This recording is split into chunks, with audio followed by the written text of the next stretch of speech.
I want to encourage somebody out there who's thinking about quitting and giving up, somebody who has been praying for years for things to turn around.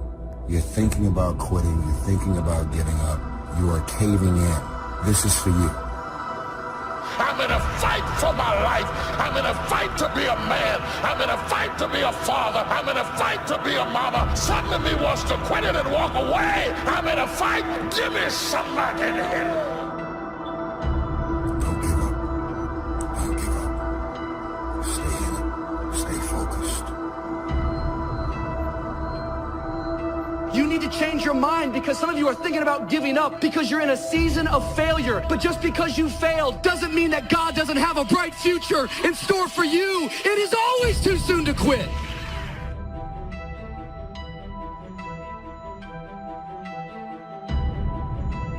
He wants you to give up and think nothing can grow there. The devil is a lie.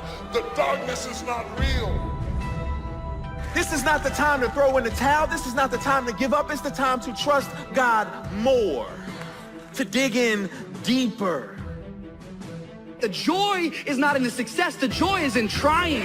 The joy is in the process. That I'm going to keep working. I'm going to keep going at it. See, failure is forming my future. Failure is just another peg in the ladder for me to go higher. I don't want to just know how to make it work. I want to know why it doesn't work. And the only way I can find that out is I got to fall on my face. But guess what? The righteous man falls 7 times, but he gets back up.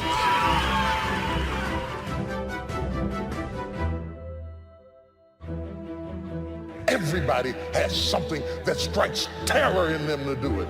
Whatever you got hurt at, whatever you got damaged in, it's the thing that you struggle to do. Those strongholds come against you every time you try to move outside of your little prison. And people think you are angry, but the anger is the fruit. The root is the fear. Most angry people are scared. Pull it by the root. Strongholds, casting down imaginations, envisioning self-destruction, the enemy terrorizing you with what he might do. When I'm discouraged, I need somebody to come alongside me to encourage me that weeping may endure for a night, but joy comes in the morning. That kind of talk wakes up my faith. It stirs my faith to know that no matter how dark my situation, God can work it out. I'm telling you, it's possible to be weak. It's possible to feel overwhelmed, outnumbered, out-resourced. It's possible to feel discouraged. It's possible to be going through something that you've never gone through. And if you were to be honest, would say, I am weak this day, yet I'm still anointed king.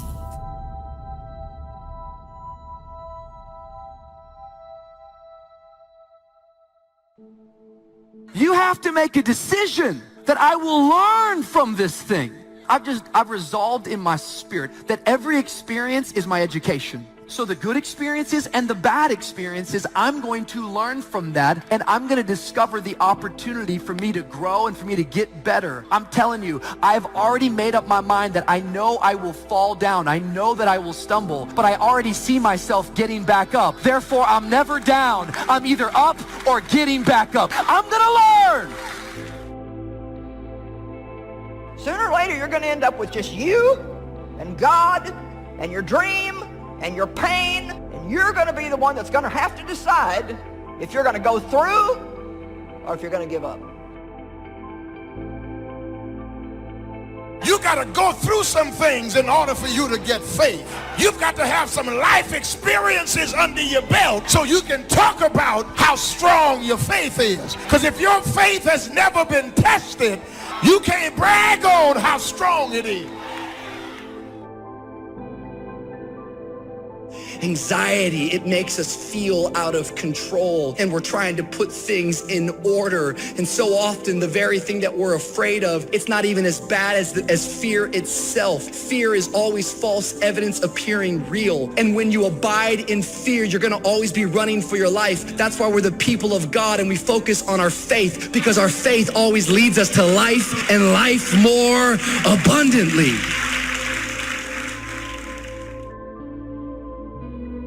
Somebody needs to know today you're going to make it. Somebody needs to know today you're doing all right. You may not be what you ought to be, but you're not what you used to be. And you're going to get there by God's grace. Don't you give up, don't you quit, and don't you keep putting yourself down. You're doing better than you think you are. Yet what I'm learning more and more in life is that it's fear that causes anxiety. The other side of the coin from depression is always anxiety. Anxiety has this ability to stretch your soul thin and you feel out of control. Depression, on the other hand, is when you feel like your life is being constricted inward and darkness is enveloping over you. Typically, if you have any level of anxiety, depression will follow. If you have depression, anxiety is right around the corner. Having anxiety and depression is like being scared and tired at the same time. It's the fear of failure, but no urge to be productive. It's wanting friends, but hate socializing. It's wanting to be alone, but not wanting to be lonely. It's feeling everything at once, then feeling paralyzing numb. What story do I want to tell later down the road? See, every stage in our life becomes a story. At some point, you will end up telling it. We have to remember that the decisions that we make today will be a part of our life story tomorrow. So as you're making the decision, you got to ask yourself, what story do I want to tell a little bit later down the road? And if what you're doing does not line up with what you think you want to tell a little bit later, then you might want to rethink what you are doing. I just want to tell you, don't let this chapter that you're going through make you in your story. Don't let depression lie to you and tell you that you're not enough, that tells you that there's no more better days, that tells you that your best days are behind you, that tells you you're a nobody, that tells you that you're better off dead. Don't let it lie to you, because it's been lying to you so long that you're starting to believe that's true. You're starting to live that out. Good intentions are worthless. Worthless, folks. When are you going to fall out of love with good intentions? Good intentions are worthless unless they lead to good actions. Nobody ever had their life changed by somebody hoping, thinking. Good intentions are not enough. Because there are some things in your life that you are not ready to turn loose. There are some sins you're not ready to get rid of. There are some issues and some hang-ups that is stunning your spiritual growth. You can't be all God wants you to be with some stuff you're still hiding.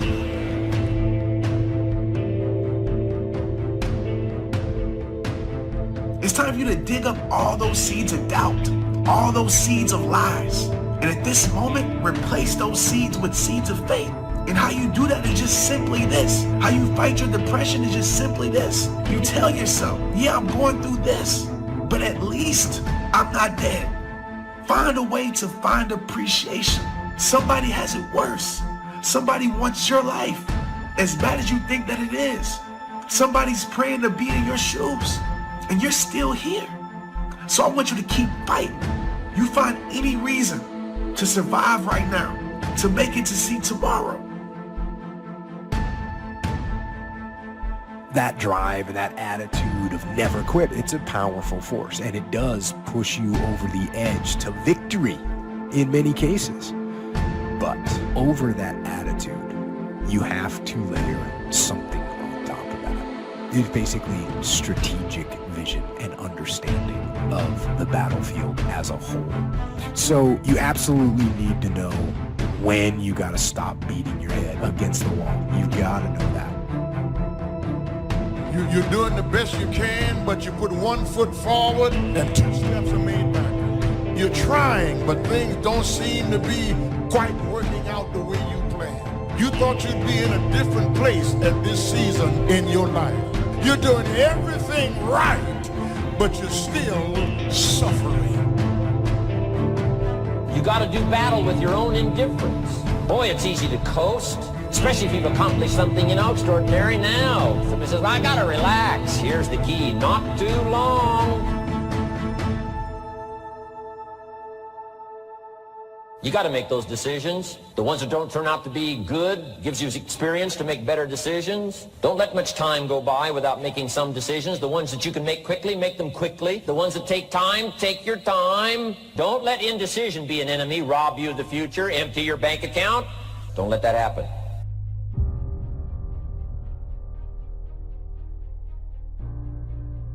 Now, I know that sounds boring, stupid, basic, but it's the truth.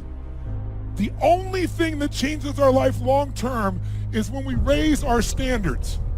What does that mean? That sounds so boring and dumb. It means that all of us in life have things we want. We don't get what we want. We get what we have to have. Remember I said earlier, we all get what we tolerate in ourselves and other people. But when you're no longer willing to tolerate something, that's when your life changes. The difference in people is their standards, period. If you want to begin to really enjoy a happy, successful, healthy life, you've got to be willing to go against the tide. You've got to be willing to harness your will and say, in spite of this, I'm in control here. I'm not going to let this get me down. I'm not going to let this destroy me. I'm coming back, and I'll be stronger and better because of it. You have got to make a declaration that this is what you stand for. You're standing up for your dreams. You're standing up for peace of mind. You're standing up for health. You want it, and you're going to go all out to have it. Expect things to get better for you, because they are. See, life is cyclic. You're not, whatever experience you're having right now, it has not come to stay. It has come to pass. Not to stay, just to pass. It's just going through. The biggest challenge is to know what's happening. This is a part of this thing we call life. This too shall pass. And maintaining perspective, putting it in perspective. There's so much knowledge out there, so much information, so many ways to get better. And we make so many mistakes. We're the product of our mistakes. And oftentimes the lesson is sitting there right in front of our face. It's there to be learned, but we miss it, or we don't pay attention to it, or we think we know better until it punches us in the face. And the most important thing to learn is that we have so much to learn. We all do. And we can learn from school and from people and from experience, and we learn from life.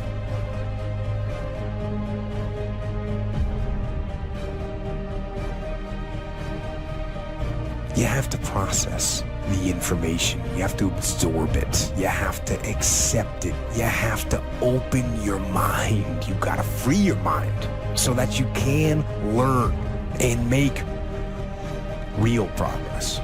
And as far as regrets and things I wish I would have done differently, of course, who wouldn't want to take another go at something and improve on the first try by doing it again? And then why not do it again and again and again? And why not just do it over and over again until you have it perfect? But the fact is, you don't get that chance. You get one shot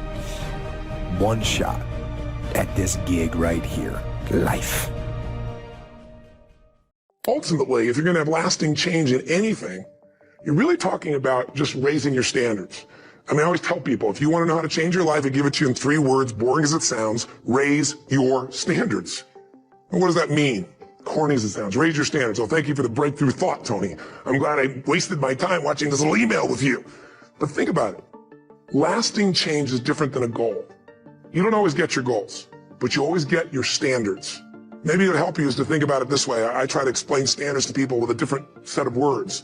Think of it as everybody in life gets their musts. They don't get their shoulds. You can learn all the techniques in the world. If you don't believe in yourself, It won't happen for you. Jot these questions down. Question number 1, what makes life valuable? Interesting philosophical question. What makes life valuable? Human life. Now that we find ourselves on this spinning planet, a chance to live a human life, what would make it valuable? Second question, what makes life worthwhile?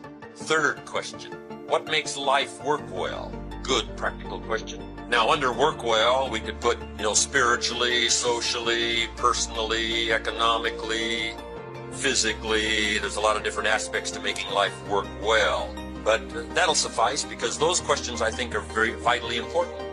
What makes life worthwhile? What makes it valuable? What makes it work well? And all the aspects. If your life doesn't work well in some aspects, what would you fix? And I've got some good answers on that. There's usually about a half a dozen things that makes 80% of the difference. That's the formula. You've got to focus on you. And as you convince you, as you sell yourself every day, you will begin to see a difference in the things that you're doing. Selling yourself on your ability to perform a job, to achieve a certain objective. Telling yourself every day, here I go again. And I got what it takes. This is my day, and nothing out here is going to stop me. One thing I've learned in the last, 33 years of working with people from now over 100 countries, 4 million people, is human beings absolutely follow through on who they believe they are. Most people, if they really look at how they're living their life today, it's based on a set of standards, a set of beliefs that they made choices about 10, 20, 30 or more years ago. I mean, very often we made decisions in our youth or very young about what to believe, about what we were capable of, about who we are as a person, and that becomes the glass ceiling, if you will, that controls us. The other thing is, take full responsibility for your life.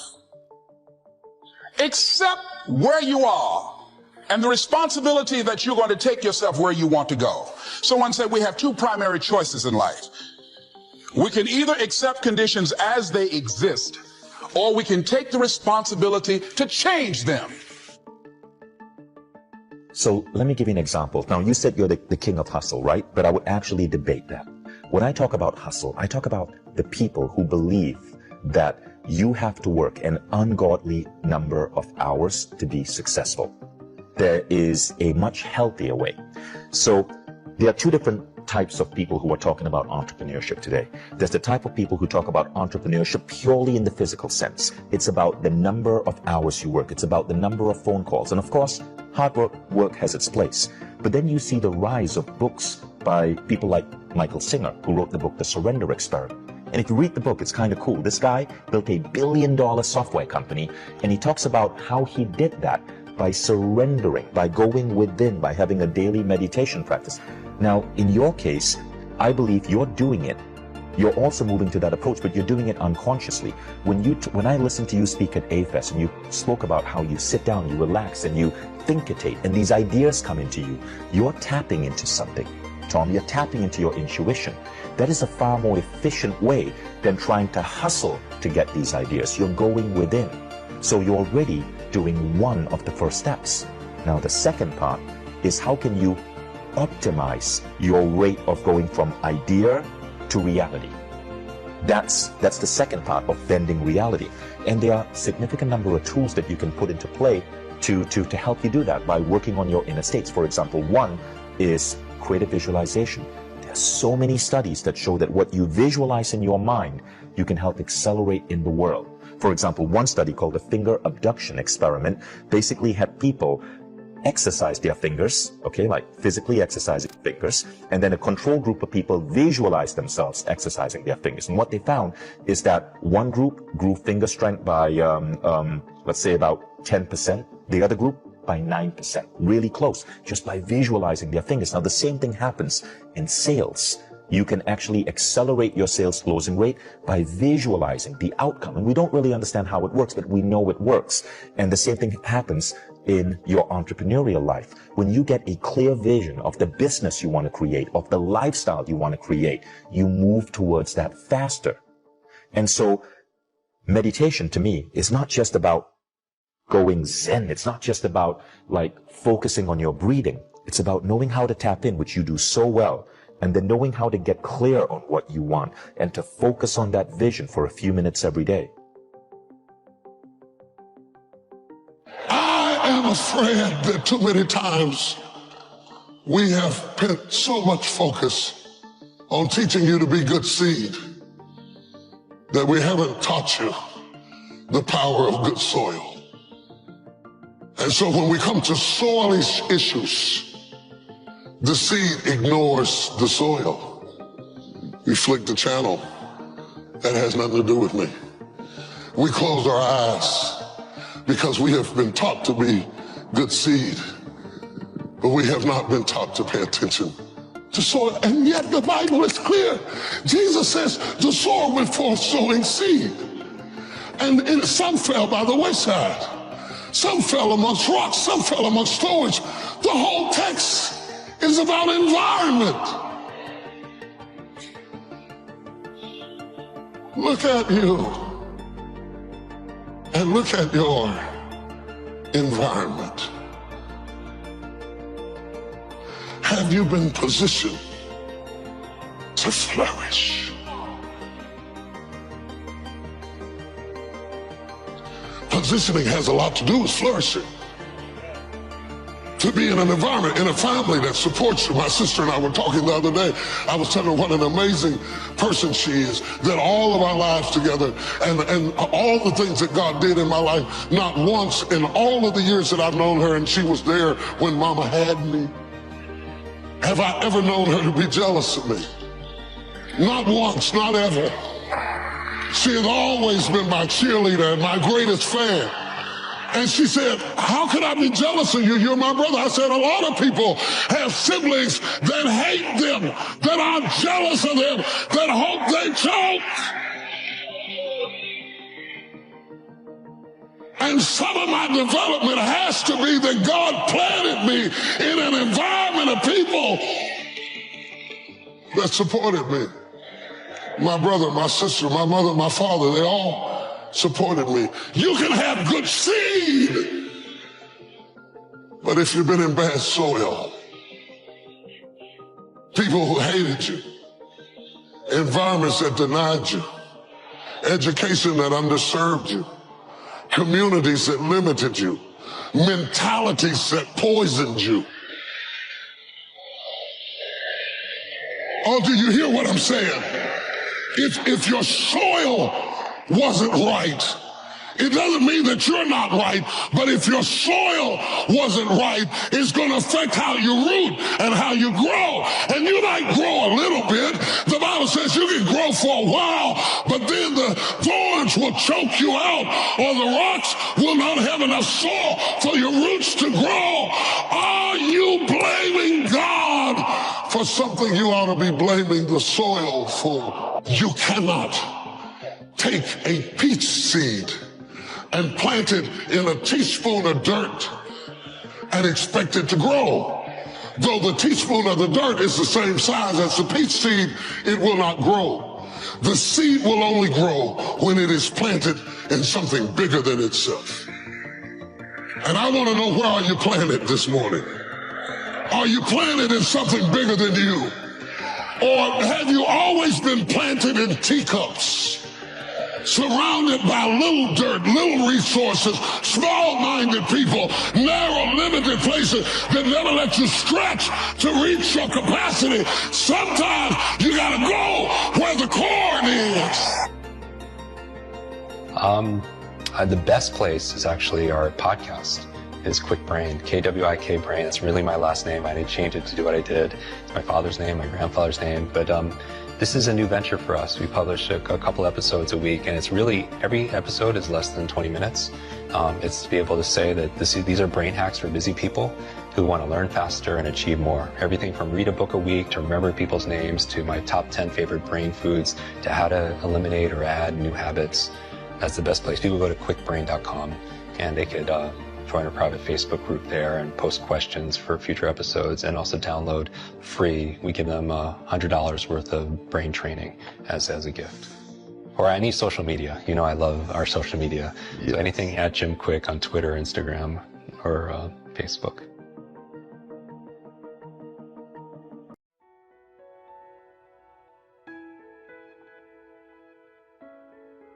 human beings, we can feel like we're special, and we can feel like no one's ever been through what I've been through, and the world is hard for me and easier for everyone else. Well, the reality is that's not true, and we're not special. And the things that people go through, other people have gone through, most likely much, much worse and much more significant. So that, to me, was it gave me at least some level of perspective to realize that other warriors had gone through this before. This was my turn, and this is how I'm going to try and handle it.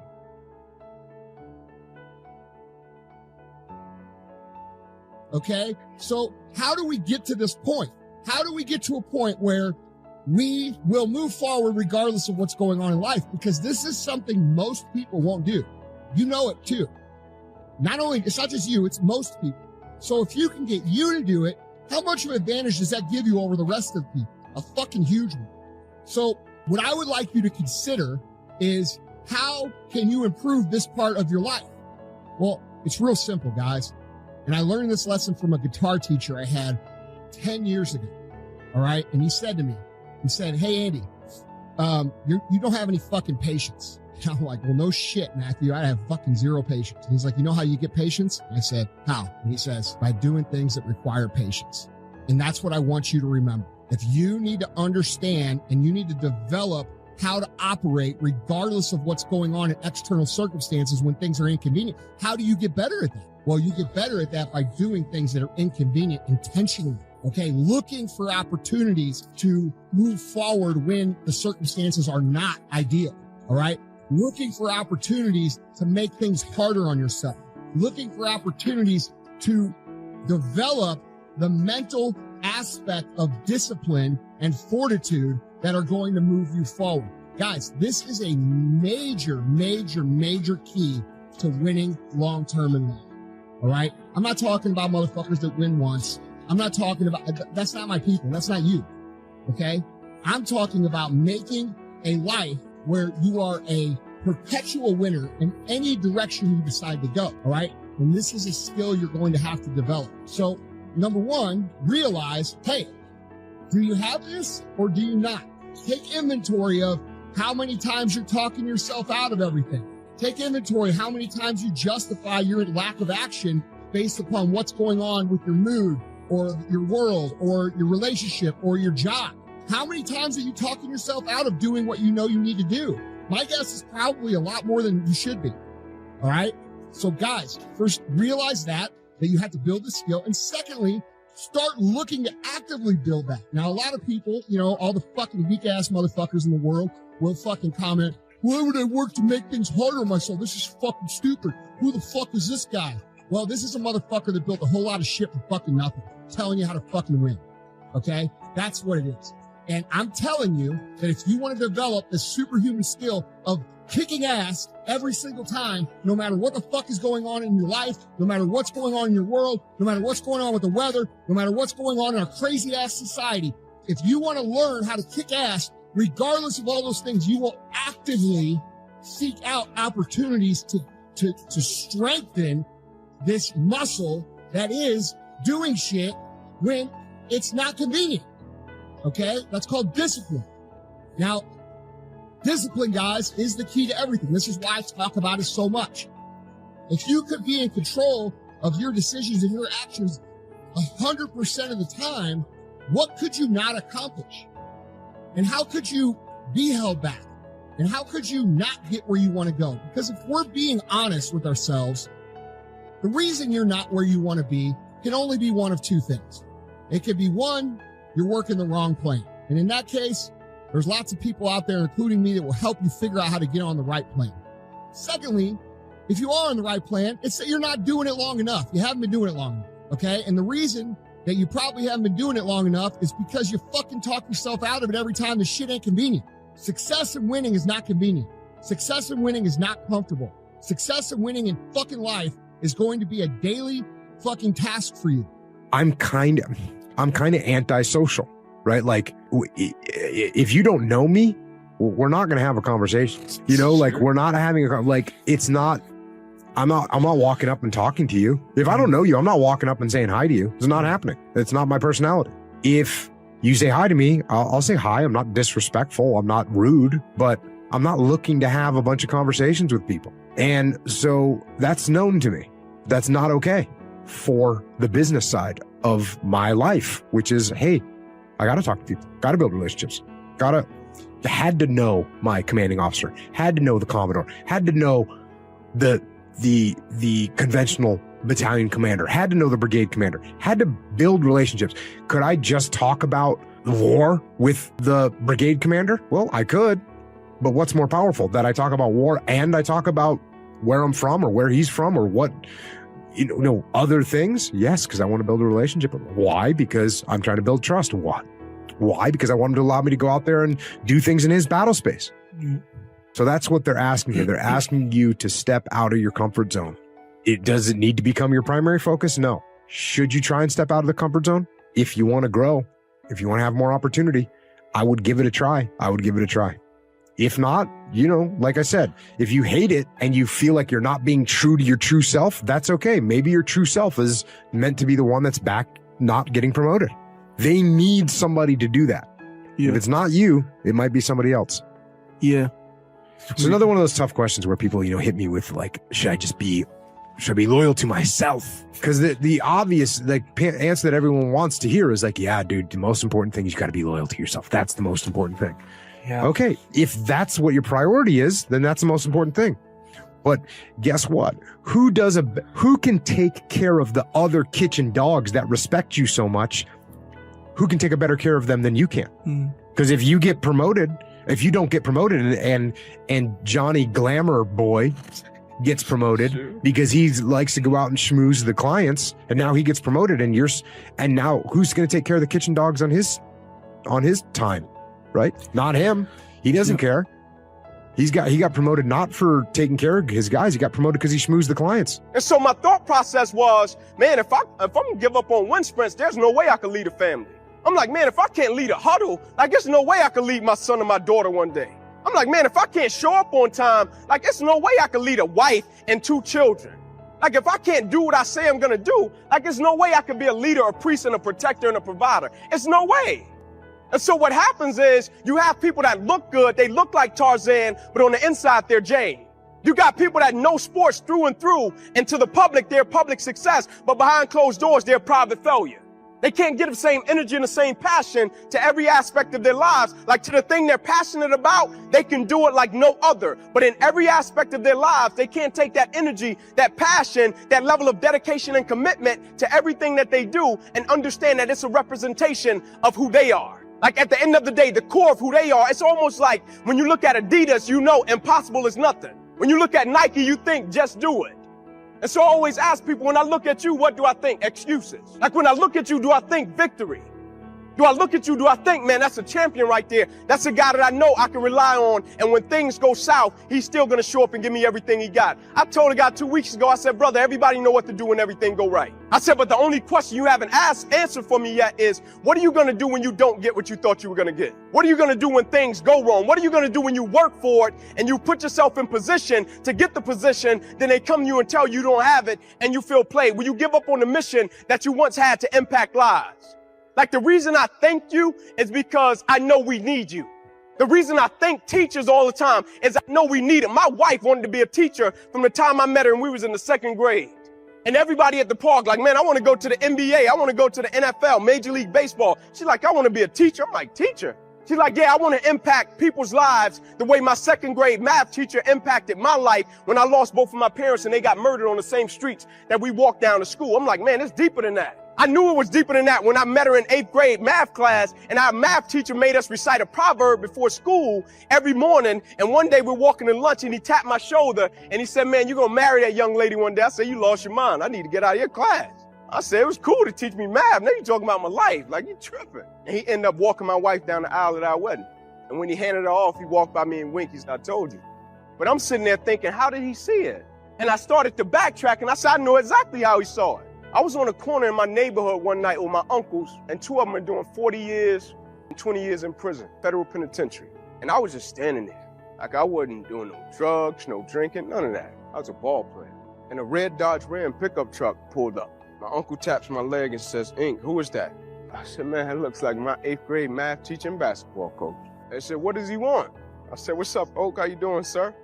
He said, what are you doing? I said, I'm hanging out. He said, no, you didn't hear me. What are you doing out here? I said, I'm hanging out. He said, get in the truck. Take you home. Got in his truck, rode down the block. I got out. He said to me, son, you're special. I said, all right, man, whatever. I said, son, I see something in you. Sometimes, even if you're the most highly motivated person in the world, that grind starts to beat you down a little bit. And that's when you have to stop looking at the short-term thing, because that's not getting you to get it done. And you got to look, okay, what is the long-term goal that I'm looking at? What am I really trying to get done in the long term? And you say, oh, you know what? I'm actually waking up today early so I can be ahead of the curve, so I can sell more of these widgets or whatever, so that I can buy a house. And you know what? Today matters. Today matters. This decision that I'm making right now is that first step. It's me taking one stroke, swimming in the right direction, heading towards the shore. And if I don't take this, I'm not making any progress.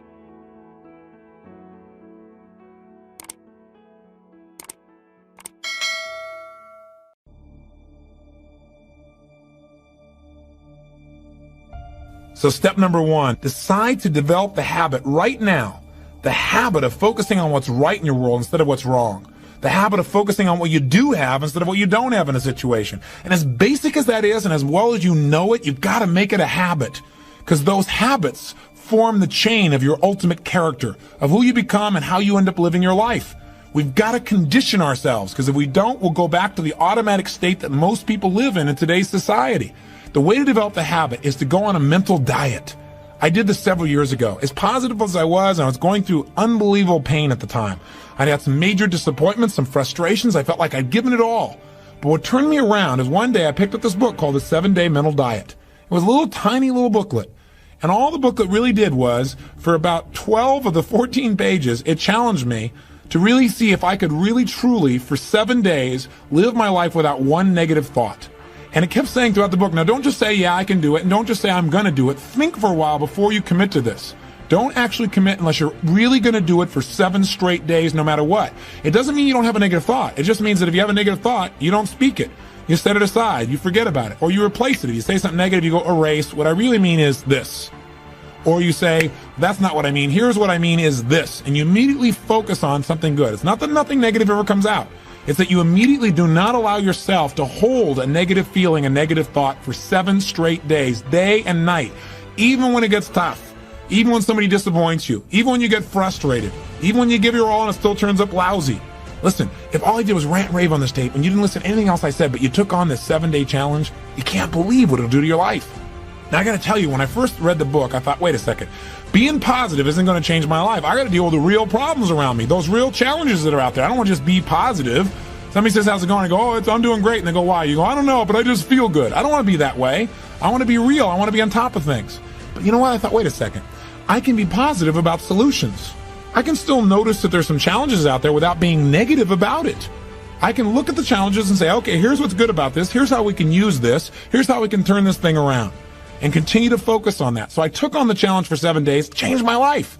Now, by the way, one of the keys is you have to have 7 straight days of being absolutely positive. Not one negative thought, not one negative expression that you hold on to. Got to let go of it immediately. If you do not do this, if you're 3 days into it and you do well, and then you have a bunch of negativity, you got to start over. And you know what? After you go about 4 or 5, 6 days in a row doing really well, something major negative is going to happen. How's that for some positive programming? But what it is a test to see how committed you really are. I'll tell you something. After 7 days, you feel like a different person. People around you respond to you like you're different as well. All you want to do is establish the habit of noticing what you do have instead of what you don't have.